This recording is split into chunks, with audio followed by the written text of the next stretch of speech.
Good day, everybody. We're back, and today we're going to continue on with our 2013 FLS, and we're going to do the rear brake pads. So having said that, let's get started.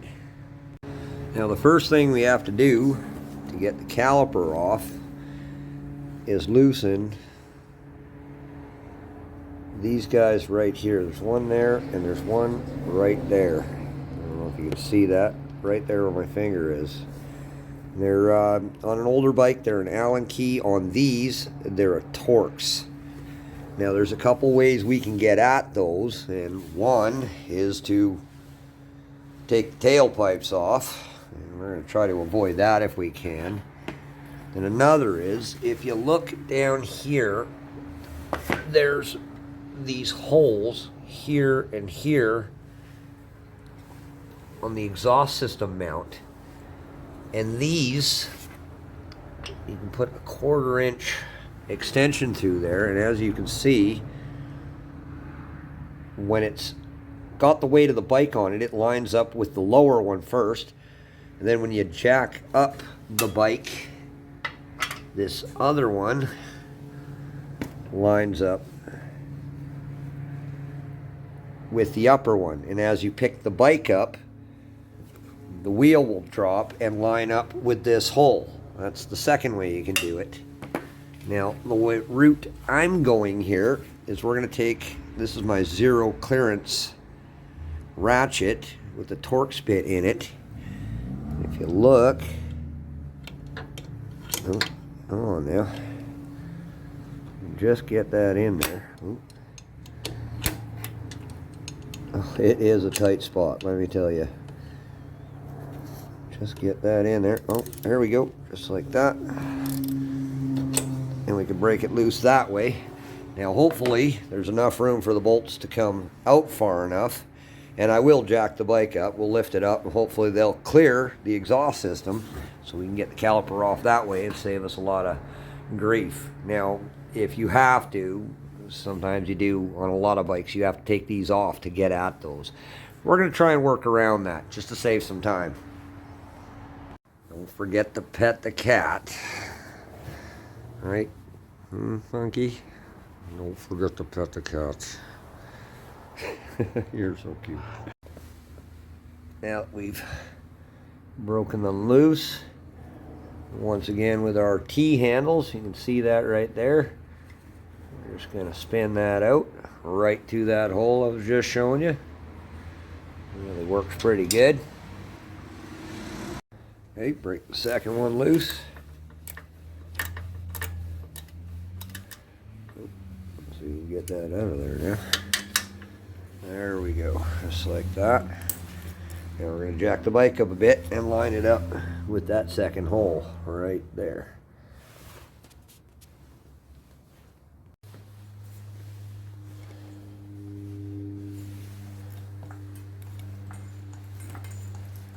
There she comes. See if that's lined up there.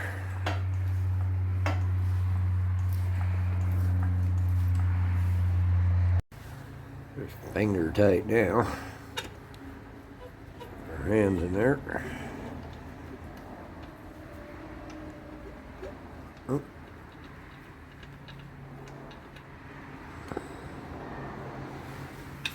And there she is. Right there. I think that's just enough to get her out of there. Make sure the bottom one's clear.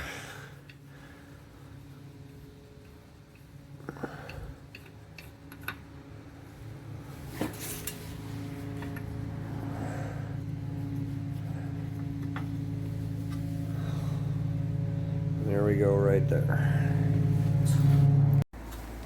Go ahead. Slide the caliper off. Just like that. There we go. Remove the old brake pads. There's one. And there's the other. And remove the retainer here. You can see this little guy right here. That's the pad pin bolt. And that is what the pads ride on, this little shaft here. Now this one's a little bit of a bugger to get. This is a 12 point, if you can see all the little splines on it there, 1/4 inch bolt. And they can be a little bit of a pain in the ass to get out. Now, let's hope this one comes free. Oh, yeah, there she goes. She's turning. Okay, but it has to be a 12 point. You can see that there. That's not a 6 point. That is a 12 point. You can see all the little teeth and the splines there. You have to have a 12 point or you will strip this sucker, and then you're really going to have a tough time getting it out of there. So make sure you use a 12 point 1/4 inch wrench or socket.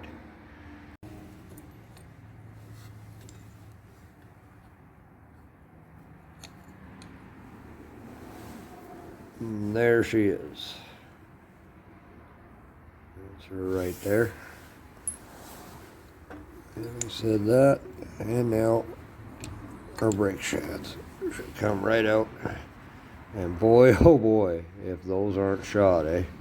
There ain't much left on them at all. They're not quite down to the metal, but boy, they're closer than I ever like to get.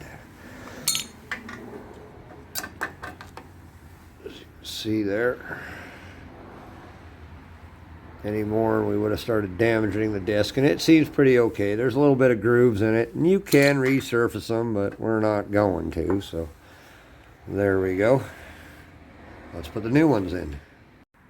Now we're going to go ahead and compress the caliper using a couple of C-clamps.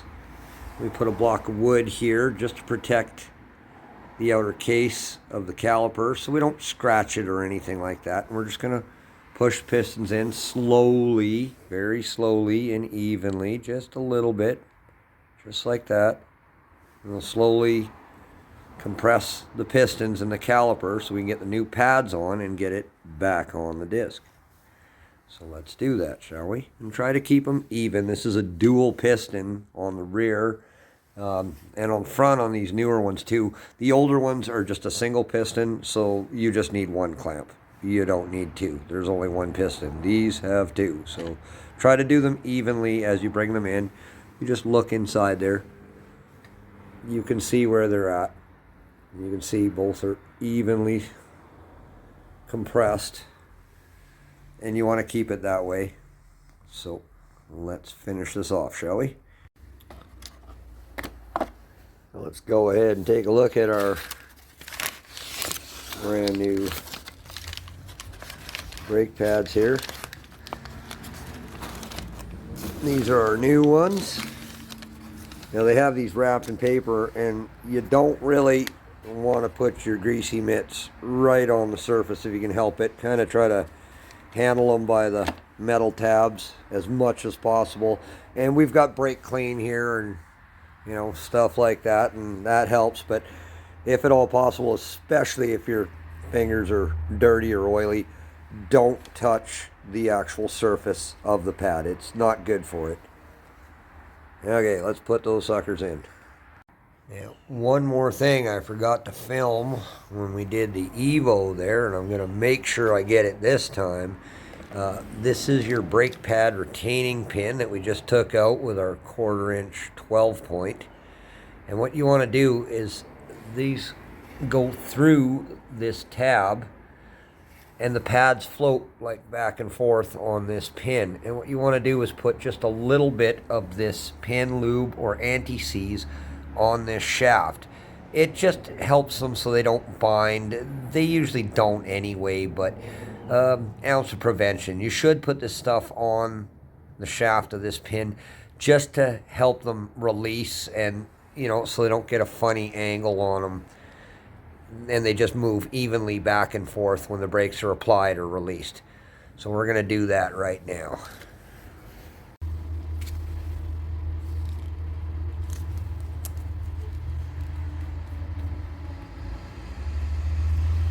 There we go.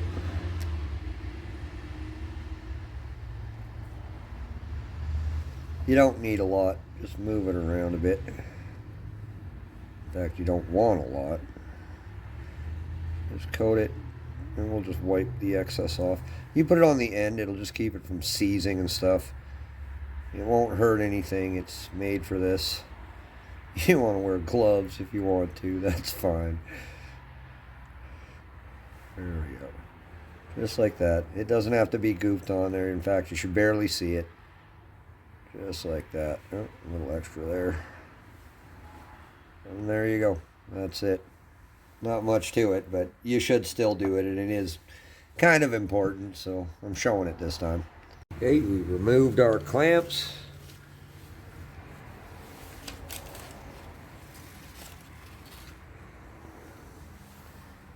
Like I said, just try not to touch them. Just hold them by the tabs there. Don't try not to touch the surface. Or hold them by the edge like that. Okay, we're just going to go ahead and drop those in there.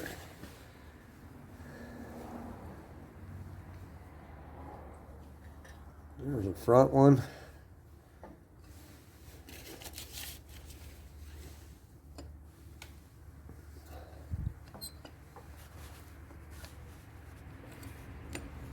And there's the rear one. All right.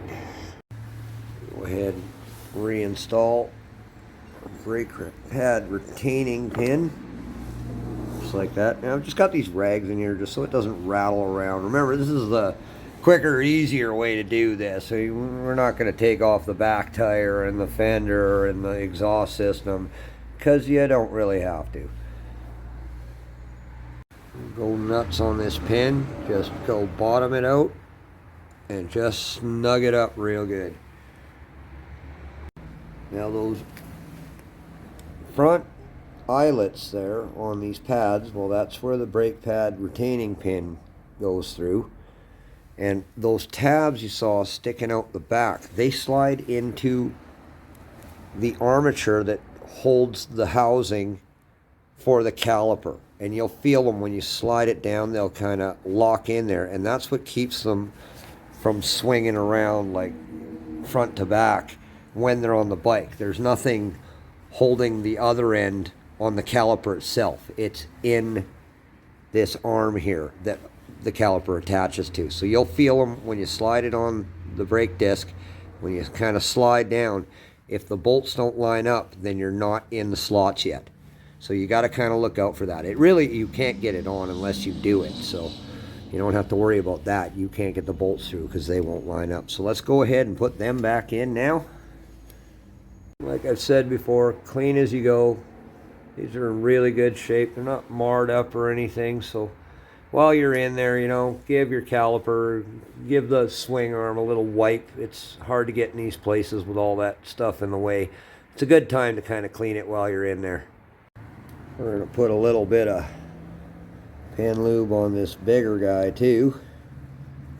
Just helps get it in. Keeps it from seizing in there, so when we do the brakes the next time, we can.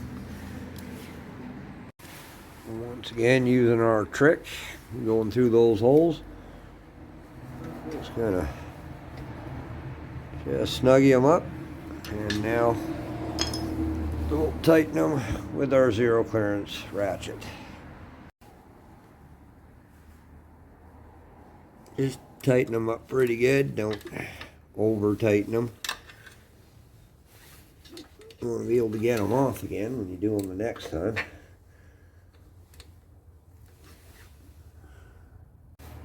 Just bottom them out.